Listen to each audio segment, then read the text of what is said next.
Hai, masih bersama saya, Mr. Z bicara.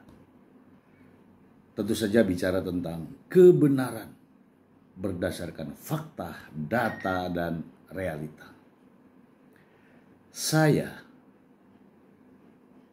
Bingung saya, mau bicara apa lagi, mau mengungkapkan apa lagi, mau bersuara apa lagi. Semua sudah saya suarakan, semua sudah saya sampaikan, baik melalui suara maupun melalui media. Namun kondisi barang milik PMI masih seperti ini. Memang saya menyadari saya bukan siapa-siapa.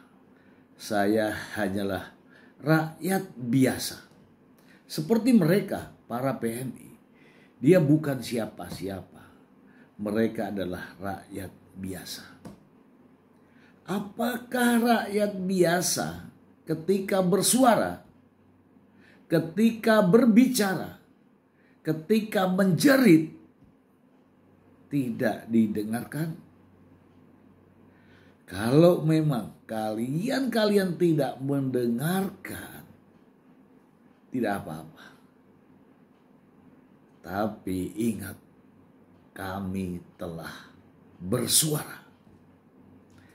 Sebelum itu, mari kita saksikan suara dari Kepala BP2MI berikut ini. Tidak boleh kebijakan negara yang harusnya mempermudah tapi ujungnya mempersulit atau menghalang-halangi kemerdekaan dan kebebasan. Tidak boleh negara menciptakan aturan regulasi yang mengeksploitasi PMI. Tidak boleh negara hanya ingin enaknya dengan menerima devisa PMI tapi tidak memiliki empati sedikit pun kepada para pekerja migran Indonesia. Apalagi dengan narasi-narasi berbau kecurigaan. Dulu misalnya ketika Lartas keluar, kenapa PMI dibatasi barang kiriman yang harus dikirim ke Indonesia? Dicurigai. PMI menjadi sumber matinya, bangkrutnya bisnis UMKM di Indonesia. Bangkrut dan bisnis matinya produk-produk lokal nasional Indonesia karena barang yang dikirim PMI. Sehingga saya katakan waktu itu, yang harus dicurigai adalah mereka yang selalu menggunakan visa turis bolak-balik ke luar negeri, belanja ke sana, tapi sebagian barang diselundupkan untuk menghindari pajak, atau bahkan banyak kasus pejabat negara dengan visa perjalanan, atau bahkan banyak kasus pejabat negara dengan visa perjalanan dinas belanja di luar negeri, menyelundupkan mobil mewah misalnya, kemudian sepeda-sepeda mahal Bronton, bahkan menggunakan pesawat milik negara Garuda misalnya untuk menghindari pajak. Nah, mereka ini yang dicurigai.